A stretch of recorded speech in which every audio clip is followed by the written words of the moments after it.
Hello NDA aspirant और welcome to our YouTube channel Apex study hub. मेरा नाम है अमन कुमार। तो जैसा कि आप सभी जानते हैं कि आपके एनडीए के एग्जाम के लिए अब सिर्फ 90 डेज रह गए हैं। अब इन 90 डेज में आपको प्रिपरेशन कैसे करनी चाहिए ताकि आपने एनडीए के एग्जाम को अच्छे से आप क्रैक कर सकें, और साथ ही आपको ऐसी कौन सी चीज़ें जो आपको नहीं करनी है और किस तरह से आपको कौन से टॉपिक पढ़ने हैं। क्योंकि 90 डेज में आप अगर सोच रहे हैं कि कोर्स मुझे पूरा कंप्लीट करना है तो वो तो देखो पॉसिबल नहीं होता है, और एनडीए के एग्जाम को अगर क्रैक करना है तो वहाँ पर पूरा कोर्स कंप्लीट करना चाहिए भी नहीं। आपको पूरे कोर्स पर फोकस करना ही नहीं है, आपको कुछ ही टॉपिक पर फोकस करना है। उन टॉपिक को कैसे पढ़ना है और कौन से ऐसे टॉपिक है जो आपको 450 प्लस का या 500 तक का स्कोर आपकी सेल्फ स्टडी से दिला सकते हैं। तो इस वीडियो को लास्ट तक देखें ताकि आपको पता चले कि आपको कैसे पढ़ना और क्या क्या पढ़ना है। तो यहाँ पर सबसे पहले हम बात करते हैं मैथ की, जो कि एक कंपलसरी पेपर है जो आपको क्वालिफाई करना ही होता है, और यहाँ पर प्योर मैथ होती है, इसके अलावा कोई चॉइस नहीं है। तो आपको 11th और 12th क्लास की मैथ आती है। तो मैथ के लिए आपको ये करना है कि मैथ में अगर हम देखें या पूरे ओवरऑल आपका इंडिया के पेपर में देखो तो जो आपका यूपीएससी है उस पेपर का 30 to 35% जो पेपर होता है वो रिपीट हो रहा होता है। यहाँ पर अगर आप मैथ के बहुत सारे पीवाईक्यूज लगा चुके होंगे या आपने बहुत सारे previous year question paper solve करे होंगे तो आपको पता चला होगा कि बार बार जो क्वेश्चन है वो रिपीट हो रहे हैं। उनमें से कुछ डिजिट ही हैं जो चेंज हो रही हैं, लेकिन क्वेश्चन बार बार वही आपको मिल रहे हैं जो पहले थे। तो उस तरीके से अगर देखें तो आपके 30% तक क्वेश्चन रिपीट हो रहे हैं, तो आपको उन 30% क्वेश्चन पर फोकस करना चाहिए। इसके साथ ही आपको सभी टॉपिक नहीं पढ़ने हैं, कोई टोटल आपके पास मैथ में 29 टॉपिक हो जाते हैं और सभी टॉपिक को कंप्लीट करना यहाँ पर पॉसिबल नहीं है। तो आपको ये करना चाहिए कि आपको सभी टॉपिक को छोड़कर कुछ टॉपिक पर फोकस करना चाहिए जो आपके बहुत ज़्यादा इंपॉर्टेंट होते हैं, जिसकी वीडियो आपको डिस्क्रिप्शन बॉक्स में मिल जाएगी, और साथ ही आई टैब पर उसका लिंक आ रहा होगा, तो उस पर जाकर जरूर देखें कौन सा ऐसे इंपॉर्टेंट टॉपिक है, चाहे वो किसी के भी हो। जीएटी और मैथ्स के सभी के इंपॉर्टेंट टॉपिक मैंने आपको बताए हैं, लेकिन यहाँ पर आपको ध्यान देना उन इंपॉर्टेंट टॉपिक पर फोकस करते हुए आपको कोई भी ऐसा टॉपिक नहीं छोड़ना है जो दूसरे टॉपिक में यूज होता है। जैसे लॉगरिथम आपका कैलकुलस में यूज हो रहा होता है, आपका ट्रिग्नोमेट्री में यूज हो रहा होता है, ट्रिग्नोमेट्री आपका कैलकुलस में यूज हो रही होती है। तो आपको ऐसे टॉपिक चुन लेने हैं जहां से आप कम से कम 150 का स्कोर कर पा रहे हो, क्योंकि वहाँ पर मैंने नंबर ऑफ क्वेश्चन वहाँ पर लिख दिए हैं। तो आप अगर नंबर ऑफ क्वेश्चन के हिसाब से काउंट करें तो इतने क्वेश्चन वाले आपको टॉपिक चुन लेने हैं जहाँ से आप 150 प्लस का स्कोर आसानी से कर पा रहे हो, और साथ में आपका कुछ बफर स्कोर भी चल रहा हो, यानी अगर कुछ क्वेश्चन गलत हो जाते हैं तब भी वहाँ पर आपके 150 तक का स्कोर आ जाए। तो आप मेरी अनअकैडमी पर फ्री और लाइव क्लासेस को ज्वाइन कर सकते हैं, जहाँ पर मैं आपको एनडीए की साइंस पढ़ा रहा हूँ, क्योंकि एनडीए की साइंस काफ़ी ईजी होती है कंपेरेटिवली बाकी सब्जेक्ट है जहाँ पर 200 मार्क्स की साइंस आती है। और अगर आपने अच्छे से पढ़ ली, यानी बहुत ज़्यादा मेहनत नहीं करनी है, 1 घंटा अगर आपने रोज का दे दिया 1 से 1.5 घंटा, तो आप वहाँ पर 150 तक का स्कोर 200 मार्क्स में से कर लेंगे। जहाँ आप मैथ में 300 में से 150 का स्कोर कर रहे हैं, वहाँ पर आप साइंस के अंदर 200 में से 150 का स्कोर कर लेंगे ईजिली। यहाँ पर अगर मैथ की आगे बात करें तो मैथ में आपको कई सारे पोर्शन देखने को मिलते हैं, जैसे ट्रिग्नोमेट्री का एक पोर्शन मिलता है, अलजेब्रा का पोर्शन आपको मिलता है, कैलकुलस मिलता है, स्टैटिस्टिक्स और प्रोबेबिलिटी मिलता है। तो यहाँ से आपको पूरे पोर्शन अगर आप पढ़ना चाहते हैं तो वो भी पढ़ सकते हैं। इसके अलावा आपको पर्टिकुलर जो टॉपिक आपका मजबूत है तो उस पर फोकस करें, पर कम से कम आपके इतने टॉपिक होने चाहिए कि वहाँ पर आप 150 तक का स्कोर कर रहे हो। फिर इसके बाद किसको कैसे अटेम्प्ट करना है उसकी बात करते हैं। तो यहाँ पर मैथ जो होता है बहुत ही ज़्यादा अटेंशन सीकिंग सब्जेक्ट है, यानी आपने अगर इसको एक दिन भी छोड़ दिया तो वो प्रैक्टिस आपकी बेकार हो जाएगी। आपको समझना है कि मैथ के जो क्वेश्चन होते हैं, ज़्यादातर बच्चों का ये प्रॉब्लम रहता है कि वो मैथ के पूरे क्वेश्चन अटेम्प्ट नहीं कर पाते हैं, और पूरे वैसे भी नहीं होते हैं, क्योंकि आपको 2.5 घंटे के अंदर 120 क्वेश्चन अटेम्प्ट करने, ऐसा हो ही नहीं सकता। आप खुद सोचिए आपके पास कितना कम टाइम मिल रहा है, आपको इतना कम टाइम मिल रहा है, आप कैसे अटेम्प्ट कर लोगे उसमें। तो आपको समझना होगा आपको सारे क्वेश्चन अटेम्प्ट नहीं करने हैं। आपको सबसे पहले क्या करना है, पेपर में देखना पड़ेगा कि मेरे कौन से क्वेश्चन मैं कर सकता हूँ, और ये आपको तब एनालिसिस होगा जब आप बहुत सारे मॉक दे रहे होंगे। तो आपको लगातार मॉक देते रहना है ताकि आपको ये पता चल जाए कि आपको पेपर को किस तरह से हैंडल करना है और कितने क्वेश्चन को करना है और कितने टाइम में करना है। अब बार बार जब आप प्रैक्टिस करेंगे तो आपकी स्पीड बढ़ती जाएगी। आपको समझना है कि आपने सिर्फ कोर्स को कंप्लीट कर लिया ये नेसेसरी नहीं है। यहाँ पर आपको देखना है कि आपने जो कोर्स कंप्लीट किया कि आप टाइम के अंदर उस क्वेश्चन को कंप्लीट कर पा रहे हैं, क्या उस क्वेश्चन को लगा पा रहे हैं। यहाँ पर ये सारी चीज़ें बहुत ज़्यादा इंपॉर्टेंट होती हैं आपके लिए। तो आपको वो क्या करना है कि आपको अपनी प्रैक्टिस को लगातार बढ़ाते चले जाना है। रोज आपको एक क्वेश्चन, नंबर ऑफ क्वेश्चन आपको कंप्लीट करनी है और अपनी स्पीड को इंप्रूव करना है, ताकि एग्जाम के अंदर जब आप बैठे हो तो बहुत सारे क्वेश्चन को सॉल्व कर पा रहे हो। ऐसा ना हो कि आप 30-40 क्वेश्चन तक ही पहुंच पा रहे हो। यहाँ पर अगर मैथ की प्रैक्टिस की बात करें तो आपको मैथ का दिन के कम से कम 2.5 घंटे तो देने होंगे। आपको समझना है कि मैथ एक ऐसा सब्जेक्ट है, अगर आपका मैथ का पेपर ही गलत हो जाता है तो जीएटी का कुछ भी हो जाए उसका फायदा ही नहीं है आपका। जीएटी में आप 400 ले आओ, लेकिन अगर मैथ में आपके क्वालिफाइंग 25% या 30% नहीं आ रहे हैं तो कोई भी फायदा उसका होगा ही नहीं। तो आपको समझना होगा कि मैथ एक क्वालिफाइंग पेपर है, तो उसको आपको ज़्यादा वेटेज देनी पड़ेगी टाइम के अकॉर्डिंग। तो 2.5 से अगर 3 घंटे डेडिकेशन के साथ देते हैं, लेक्चर को इंक्लूड करके आपकी सेल्फ स्टडी के साथ, तो आप मैथ को क्लियर कर पाएंगे आने वाले दिनों में। यहाँ पर आपकी जो स्टडी होगी उसको 2 पार्ट में बांट लेना, 60 डेज और 30 डेज में।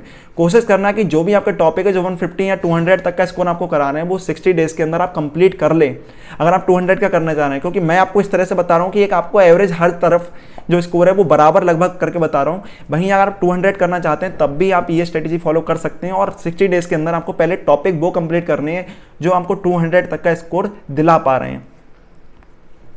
उसके बाद अगर हम बात करें तो फिर लास्ट का जो 1 मंथ आपको मिलेगा, तो अगर आपके सारे टॉपिक अगर 2 मंथ में कंप्लीट हो जाते हैं जो इंपॉर्टेंट हैं, जो आपको 200 दिला रहे हैं, उसके बाद आपको लास्ट के मंथ में आपको बहुत ही अच्छा रिवीजन करना है, और कुछ टॉपिक आपको लगता है कि आप और पढ़ सकते हैं तो उनको भी पढ़ के जाना है। यहाँ पर कोई भी ऐसा टॉपिक शुरुआत में नहीं छोड़ना है जो आगे वाले टॉपिक में यूज़ हो रहा हो, ताकि आगे जब टॉपिक कर रहे हो तो उसको करने में हमें प्रॉब्लम ना आए। यहाँ पर पूरे के पूरे मैंने आपको क्वेश्चन नंबर वाइज आपको बता रखा है कितने क्वेश्चन आते हैं, तो उसको जाकर जरूर देखें ताकि आपको पता चल जाए कि आपको कौन से टॉपिक पर फोकस करना है। तो यहाँ पर आपका वीक पॉइंट और स्ट्रॉन्ग पॉइंट अलग हो सकते हैं, तो उसके हिसाब से भी आप इसको डिजाइन कर सकते हैं। फिर हम चलते हैं जीएटी पर। तो जीएटी में 3 पोर्शन हमें देखने को मिलते हैं, इंग्लिश, साइंस और सोशल स्टडीज़। अब इंग्लिश की बात करें तो इंग्लिश ऐसा सब्जेक्ट है जो कि आप इजीली कर सकते हो, लेकिन इंग्लिश में ज़्यादातर रिव्यूअर ये रहता है कि बच्चों को लगता है कि यार मेरी कमज़ोर है तो मेरी कमज़ोर रहेगी, मैं ज़्यादा इंप्रूव नहीं कर पाऊंगा। उसको बताओ कि यहाँ पर 30 क्वेश्चन आपके पास आते हैं सिनोनिम्स, एंटोनिम्स और इडियम फ्रेज से, पर उसको लगता है कि मैं डिक्शनरी तो हूँ नहीं कि मैं इतने सारी चीज़ें याद कर लूँ, क्योंकि एंटोनिम सिनोनिम याद रखना उतना मुश्किल होता है, काफ़ी मुश्किल होता है। लेकिन बच्चों को जो आपके पास आते हैं 20 क्वेश्चन, उसमें से एरर डिटेक्शन के आते हैं, और वहीं बात करें जम्बर्ड सेंटेंस वगैरह आते हैं, तो आपको समझना है।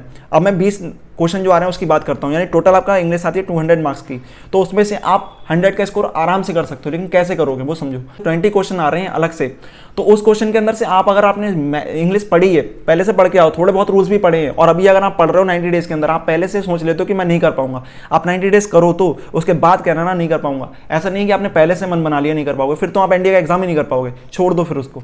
तो आपको समझना पड़ेगा ये कि आपको करनी पड़ेगी प्रैक्टिस।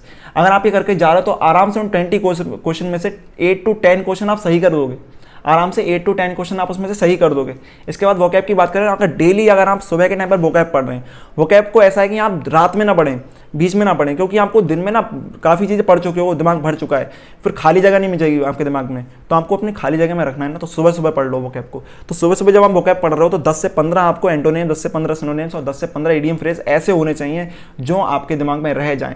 अगले दिन उसको रिवाइज करो, फिर आगे के पढ़ो, रिवाइज करो, फिर आगे के पढ़ो। मतलब आपके पास, अगर मैं बताऊँ इडियम फ्रेज, एंटोनिम, सिनोनिम के लिए आपके पास 45 मिनट्स आप दे दोगे तो आप आराम से कर पाओगे। तो जो आप पढ़ने जा रहे हो उसमें से 45 मिनट आगे दे रहे हो, तो उसमें से 15 मिनट जो होते हैं उसमें कल वाले रिवाइज करो जो आपने कल पढ़े थे, और 30 मिनट के लिए आप आज वाले जो ईडीएम, फ्रेज, एंटोनिम, सिनोनिम्स पढ़ो। अगर आप सुबह सुबह पढ़ते हो ये सारी चीज़ें आपके दिमाग में रहती है, अपनी चाय के संग में वोकैब को पढ़ना शुरू कर दो ताकि आपके दिमाग में अच्छे से रह जाए। तो इस तरीके से आप 30 में से अगर आपने क्वेश्चन आराम से कर लिए, उसमें से 20 तक क्वेश्चन आप कर ले रहे हो और वहाँ पर आप 10 क्वेश्चन कर रहे हो, तो आप सोचिए आपके पास 30 क्वेश्चन अगर आप कर रहे हो, 25 क्वेश्चन कर रहे हो, तो आप इंग्लिश में आराम से 100 मार्क्स का स्कोर कर पा रहे हो। मैथ के अंदर 150 का स्कोर कर चुके थे, और अगर इंग्लिश में आप इस तरह से फोकस करते हैं तो 100 का स्कोर आराम से कर लोगे।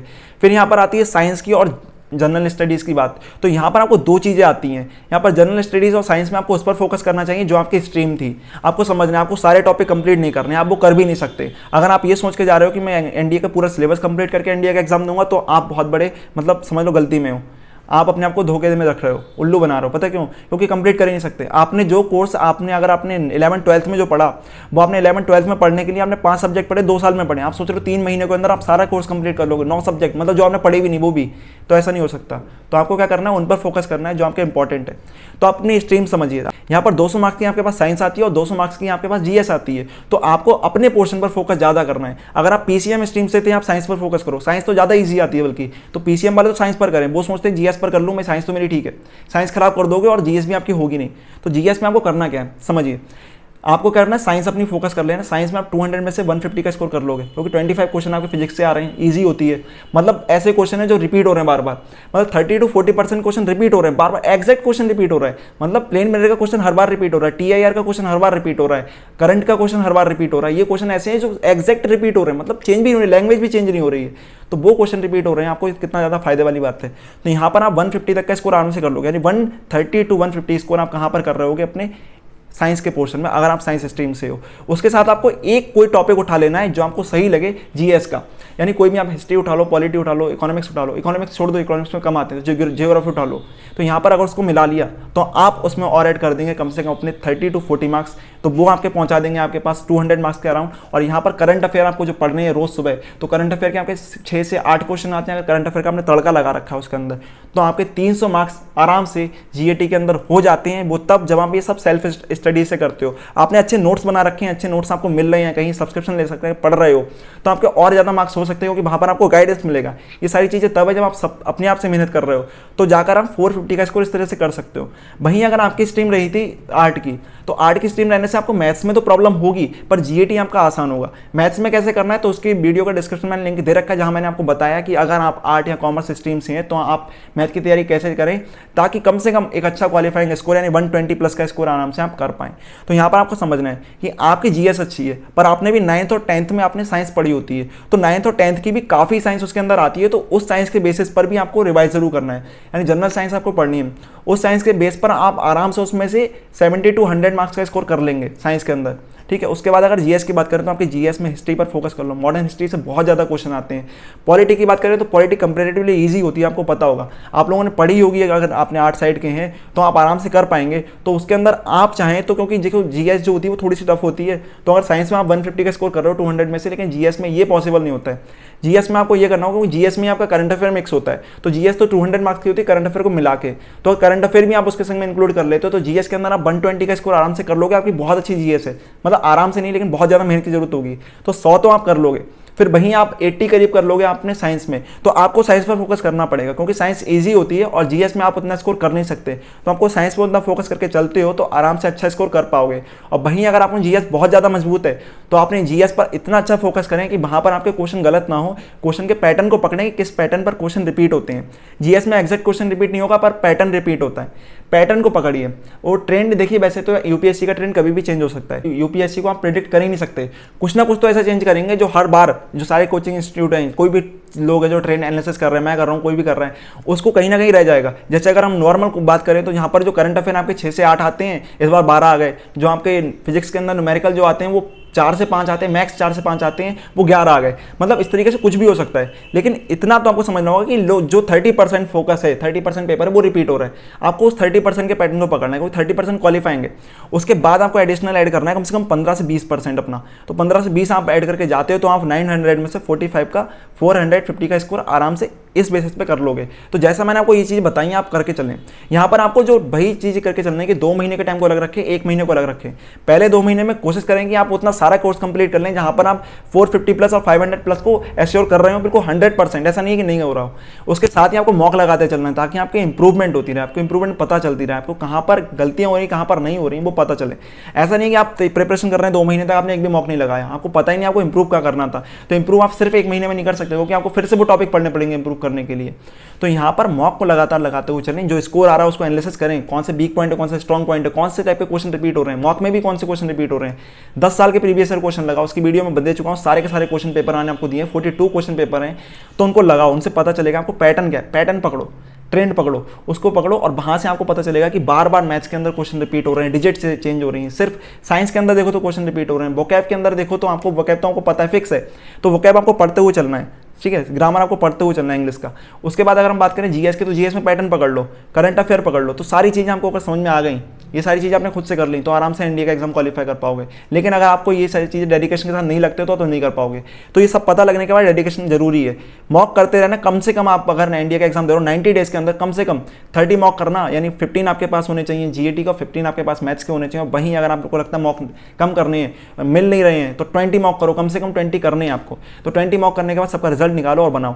यहाँ पर अपने 8 घंटे, 7 से 8 घंटे रोज के दे रहे हो आप स्टडी के लिए पहले 2 महीनों के अंदर, और लास्ट का आपको 1 महीना बचता है, आपको कोर स्टडी पे आ जाते हो, तो वहाँ पर कम से कम आप 10 से 11 घंटे आप दे रहे हो, तो आप आराम से एनडीए का एग्जाम को क्वालिफाई कर पाएंगे। वरना अगर आपको लगता है कि ये सारी चीज़ें मुझे पता है, क्योंकि आपने अगर अभी से शुरू नहीं करा है ना, सारी चीज़ें जानते तो हो, लेकिन अगर शुरू नहीं कर रहे हो तो वहाँ पर सबसे बड़ी दिक्कत आती है। तो शुरू करना जरूरी है, अगर आपने अभी से शुरू कर दिया तो एनडीए का एग्जाम क्वालिफाई कर पाओगे, वरना तो आप सिर्फ ऐसे ही रह जाओगे। क्योंकि आपको समझना होगा जो चीज़ें आपको एनडीए के एग्जाम में मिल रही है ना, वो यूपीएससी दे रहा है। ऐसा नहीं है कि छोटा मोटा कोई एग्जाम है आप ऐसे ही कर लोगे, जाके मजे ले लोगे। देखो 900 में से जो आप क्वालिफाइंग स्कोर है वो भी 360 370 के पास रह रहा है, मतलब कितना कम है। नॉर्मल किसी एग्जाम में जाओ ना तो वहाँ 70-80% से ऊपर ही कट ऑफ जा रही है, उससे कम की जा ही नहीं रही। यहाँ पर कट ऑफ जा रही है वो भी 40% के पास है। क्यों? क्योंकि एग्जाम टफ है। टफ इसलिए नहीं है कि आप बहुत ज़्यादा क्वेश्चन खराब आ रहे हैं, खतरनाक आ रहे हैं, क्वेश्चन इस वजह से आ रहे हैं क्योंकि आपको लग नहीं रहा कि आपको प्रिपरेशन करनी कैसे, आपको पता ही नहीं है। तो वो सारी चीज़ें अगर आप समझ गए तब जाकर एनडीए का एग्जाम क्वालिफाई कर पाओगे। तो जो मैंने आपको बताया अगर उस पर फोकस करते हो तो आपके लिए बहुत ज़्यादा हेल्पफुल होने वाला है। इसके अलावा कोई भी प्रॉब्लम होती है तो कमेंट बॉक्स में जरूर पूछें, वो सारी मैं आपको बता दूंगा। और मिलते हैं अगली वीडियो में, तब तक नहीं प्रिपरेशन लगे रहें। इसके साथ ही अनअकैडमी पर कोई भी सब्सक्रिप्शन लेते हैं तो Apex 10 कोड का यूज़ करें और साथ में अनअकैडमी के मेरी प्रोफाइल को फॉलो करें और साथ में जो नए लेक्चर हैं उनको देखते रहें। लेक्चर के लिंक आपको मिल जाएंगे हमारे टेलीग्राम पेज पर, तो टेलीग्राम पेज को या चैनल को फॉलो करना ना भूलें। और साथ में कम्युनिटी टैब के अंदर भी आपको क्लासेस के लिंक मिल जाएंगे। तब तक के लिए अपनी तैयारी में लगे रहें। जय हिंद।